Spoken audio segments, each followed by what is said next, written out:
بسم اللہ الرحمن الرحیم۔ عزیز طلباء السلام علیکم۔ عزیز طلباء، آج ہم اپنی نصابی جو نظم ہے، نظم نمبر 2 نعت کا جو ہے وہ آغاز کریں گے۔ نظم نعت ایسی نظم جس میں نبی اکرم صلی اللہ علیہ وآلہ وسلم کی تعریف بیان کی جائے۔ تو حسب معمول ہم نعت کا جو اشعار کی تشریح ہے اس کا آغاز کرنے سے پہلے ہم ذرا اس کے شاعر کے تعارف کو جو ہے وہ تھوڑا سا دیکھ لیتے ہیں کہ اس کو لکھا کس نے ہے، اور ان کے حالات زندگی، ان کے جو ان کا ادبی تعارف اور ان کی اہم تصانیف وغیرہ کو جو ہے وہ دیکھ لیتے ہیں، ڈسکس کر لیتے ہیں۔ تو نظم ہے نعت اور شاعر ہیں اس کے امیر مینائی۔ نظم نعت، شاعر امیر مینائی۔ شخصی تعارف ان کا کیا ہے کہ یہ تاریخ پیدائش 1832 میں یہ پیدا ہوئے، 1832 میں پیدا ہوئے اور 1900 میں انہوں نے جو ہے وہ وفات پائی۔ تاریخ وفات ہے ان کی 1900 اور تاریخ پیدائش 1832۔ جائے پیدائش کیا ہے؟ لکھنؤ۔ یہ لکھنؤ میں پیدا ہوئے۔ اس وقت کس کا عہد تھا، کس کے دور میں پیدا ہوئے؟ تو نصیر الدین حیدر شاہ عود کے عہد میں یہ لکھنؤ میں جو ہے وہ پیدا ہوئے۔ والد تھے ان کے مولوی کرم محمد، ان کے والد کا نام مولوی کرم محمد تھا۔ ابتدائی تعلیم انہوں نے مفتی سعد اللہ رام پوری سے حاصل کی۔ ابتدائی تعلیم میں کون استاد ہیں ان کے؟ مفتی سعد اللہ رام پوری۔ بعد از تکمیل تعلیم، یعنی تعلیم مکمل کرنے کے بعد یہ علماء فرنگی محل کے مدرسے میں داخل ہوئے۔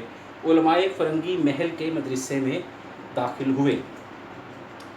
منشی مظفر علی اسیر سے انہوں نے شاعری میں اصلاح لی۔ تو شاعری میں ہم کہہ سکتے ہیں کہ ان کے استاد کون تھے؟ منشی مظفر علی اسیر جو تھے وہ ان کے شاعری میں استاد تھے، اس سے انہوں نے اپنی شاعری میں اصلاح لی ہے۔ 20 سال کی عمر میں انہوں نے نواب واجد علی خان کو اپنا کلام سنایا، یعنی نواب واجد علی خان نے 20 سال کی عمر میں ان کو طلب کیا اور یہ ان کے دربار میں گئے اور وہاں پر انہوں نے اپنا کلام سنایا۔ تو مطلب یہ کہہ سکتے ہیں کہ یہ کم عمری ہی میں بڑے اعلیٰ پائے کے جو تھے وہ شاعر بن چکے تھے، بڑی اعلیٰ شاعری کرنا شروع ہو گئے تھے۔ 42 سال رامپور کے نواب، 42 سال رامپور کے نواب یوسف علی خان اور کلب علی خان کے استاد رہے۔ نواب یوسف علی خان اور کلب علی خان یہ نواب تھے کس کے؟ رامپور کے۔ تو یہ 42 سال ان دونوں کے استاد رہے، نواب یوسف علی خان اور نواب کلب علی خان کے۔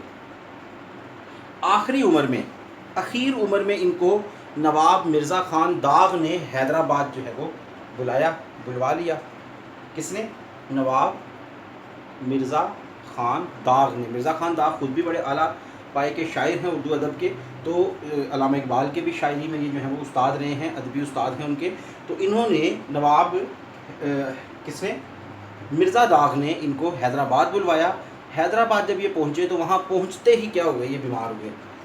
امیر مینائی حیدرآباد پہنچتے ہی بیمار ہو گئے اور پھر ادھر ہی ان کا جو ہے وہ انتقال ہوا، یعنی حیدرآباد میں ہی پھر یہ اللہ کو پیارے ہو گئے، فوت ہو گئے۔ تو ذرا اس کا ایک دفعہ جائزہ لے لیتے ہیں جلدی سے۔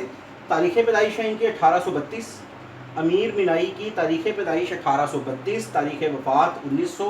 کہاں پیدا ہوئے؟ لکھنؤ میں پیدا ہوئے۔ کس کے عہد میں پیدا ہوئے؟ نصیر الدین حیدر شاہ عود کے عہد میں پیدا ہوئے۔ والد کا نام تھا مولوی کرم محمد۔ ابتدائی تعلیم انہوں نے مفتی سعد اللہ رام پوری سے حاصل کی۔ ابتدائی تعلیم مکمل کرنے کے بعد یہ علماء فرنگی محل کے مدرسے میں داخل ہوئے۔ منشی مظفر علی اسیر سے شاعری میں اصلاح لی۔ 20 سال کے تھے کہ ان کو نواب واجد علی خان نے اپنے دربار میں طلب کیا اور وہاں پر ان کا کلام سنا۔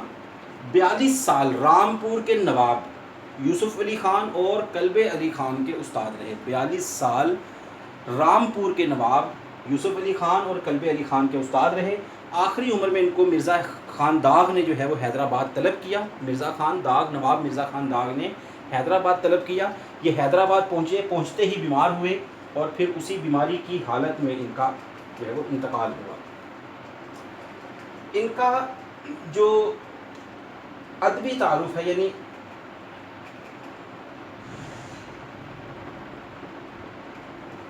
اپنے عہد کے یہ قادر الکلام شاعر تھے، یعنی بڑے بڑے شاعر ہوں گے ان کے عہد میں، تو یہ ان شعراء میں شمار ہوتے تھے جو اپنے کلام پر کیا رکھتے ہیں؟ قدرت رکھتے ہیں۔ قادر الکلام شاعر ہونا یعنی اپنے کلام پر قدرت رکھنا۔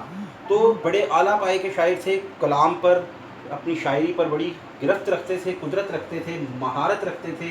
تمام اصناف سخن میں انہوں نے شاعری کی، تمام اصناف سخن میں شاعری کی، غزل، نظم، ٹھیک ہے، اور دوسری جو اصناف ہیں اردو کی. لیکن جو غزل تھی اور نعت تھی اس کی طرف ان کا زیادہ رجحان رہا، یعنی ان کی جو شہرت کی وجہ بنی ہے وہ ان کی غزلیں اور ان کی نعتیں بنی ہیں، جو انہوں نے نبی اکرم صلی اللہ علیہ وسلم کی مدحت میں جو ہے وہ شاعری کی ہے، وہ ان کی شہرت کی اصل وجہ بنی. تو تمام اصناف سخن میں انہوں نے شاعری کی، لیکن غزل اور نعت کی طرف جو ہے وہ ان کا رجحان زیادہ رہا. نعتوں میں کہتے ہیں یہ آورد کے مقابلے میں آمد کا رنگ غالب ہے. آورد میں نے آپ کو بتایا تھا کہ شاعری سوچ کے بیٹھ کر غور و فکر کرنا اور پھر کوئی خیال دماغ میں آنا اور پھر اس کو لکھنا، یہ آورد ہے. اور آمد کیا ہے کہ ایک دم سے بیٹھے بٹھائے جو ہے وہ مضمون یا کوئی بھی جو خیال ہے وہ دماغ میں آتا ہے اور شاعر اس کو شعر کی شکل میں ڈھال دیتا ہے، تو یہ آمد ہوتی ہے. یعنی خدا کی طرف سے دل و دماغ میں جو ہے وہ خیالات جو ہے وہ ودیت کر دیے جاتے ہیں، تو یہ آمد ہے. اور آورد ہے کہ سوچ کے غور و فکر کر کے کئی کئی دن کئی کئی گھنٹے بیٹھ کے سوچنا. تو ان کی نعتوں میں آورد کے مقابلے میں آمد کا رنگ جو ہے وہ ہمیں غالب نظر آتا ہے.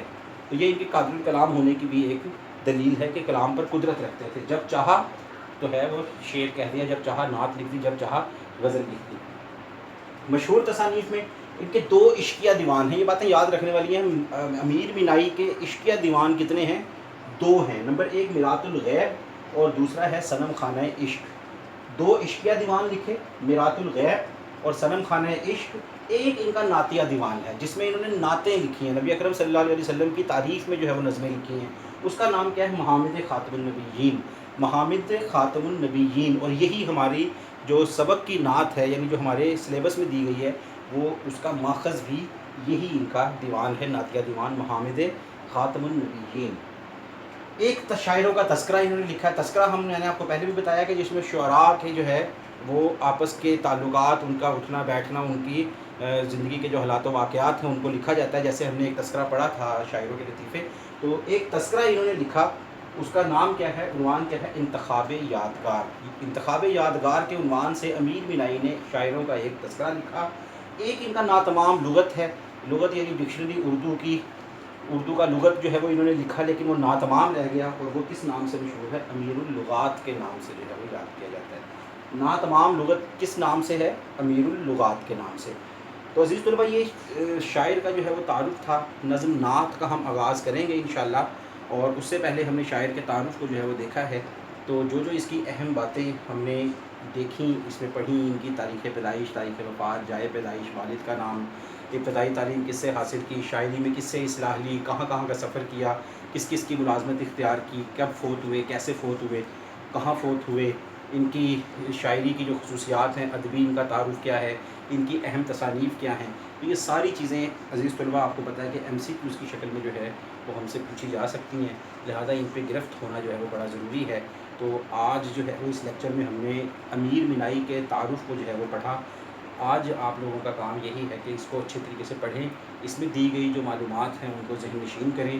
انشاءاللہ جلد ہی ہم اس کے اشعار کی تشریح کے ساتھ جو ہے وہ اپنے اگلے لیکچر میں حاضر ہوں گے. تب تک اپنا خیال رکھیں. اللہ حافظ.